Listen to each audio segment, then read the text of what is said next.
అప్పుడు బ్యాన్ ఇప్పుడు బద్నాం. V6 వెలుగుపై విషయం కక్కుతున్న కేటీఆర్. MLA Vivek Venkataswamy fire. కేటీఆర్ చెప్తున్న V6 బిజినెస్ సొల్యూషన్స్తో V6 వెలుగుకు ఎలాంటి సంబంధం లేదు, కక్షపూరితంగానే తప్పుడు ప్రచారం చేస్తున్నాడు. సోషల్ మీడియాలో బీఆర్ఎస్ టీం బురద జల్లుతున్నది. కేటీఆర్కు దమ్ము ధైర్యం ఉంటే ఆరోపణలు నిరూపించాలి.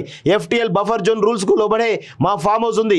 ఎప్పుడు ఎవరు వచ్చినా ఆధారాలతో నిరూపించేందుకు రెడీ అని నేను సవాల్ ఇస్తున్నాను. V6 ఛానల్ వెలుగు దినపత్రికపై బీఆర్ఎస్ వర్కింగ్ ప్రెసిడెంట్ కేటీఆర్ విషయం కక్కుతున్నారని చెన్నూరు ఎమ్మెల్యే వివేక్ వెంకటస్వామి ఫైర్ అయ్యారు అంటూ చూస్తా ఉన్నాం. అయితే నిన్న ఒకటి ఆరోపణ చేయడం జరిగింది. ఎవరు కొన్ని కోట్ల రూపాయలను V6 బిజినెస్ సొల్యూషన్స్కు ట్రాన్స్ఫర్ అయినాయి అని చెప్పేసి ఎవరు కేటీఆర్ ఆరోపణ చేసిండు. అసలు ఈ V6 అనేది వివేక్ వెంకటస్వామికి సంబంధించినటువంటి కంపెనీ కాదు, వివేక్ కంపెనీ కాదు, ఇది వాస్తవం కూడా కాదు. నేను కూడా ఎంక్వైరీ చేసిన, అది బెంగళూరు సంబంధించినటువంటి కంపెనీ. అయితే V6 ఉంది కదా అని చెప్పేసి ఏం చేసిండు కేటీఆర్, ఇది వివేక్ వెంకటస్వామి అని చెప్పేసి పాపం వివేక్ నిరికించే ప్రయత్నం చేసిండు కేటీఆర్. కానీ అడ్డంగా దొరికిండు.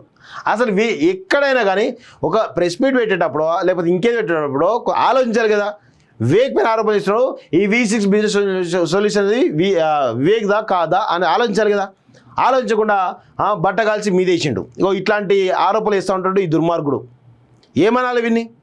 వీడు మనిషే కాదు, వాస్తవంగా చెప్పాలంటే వీడు మనిషి రూపంలో ఉన్నటువంటి ఒక దొంగ, ఒక మృగం. వీడు సోషల్ మీడియాలో తన అనుయాయులతో కలిసి పెద్ద ఎత్తున విష ప్రచారం చేయించడానికి ప్రయత్నిస్తున్నారు. ఖచ్చితంగా ప్రజలు ఇప్పుడు వీడిని ఖచ్చితంగా బట్టలు ఇప్పి చురికిస్తారు. తెలంగాణ నుంచి తరిమి కొడతారు, నో డౌట్ అలా.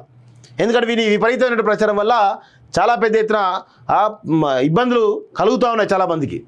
సో ఖచ్చితంగా కేటీఆర్ని మాత్రం తరిమి కొడతారు అనేటువంటి విషయాన్ని గుర్తుపెట్టుకోవాలి.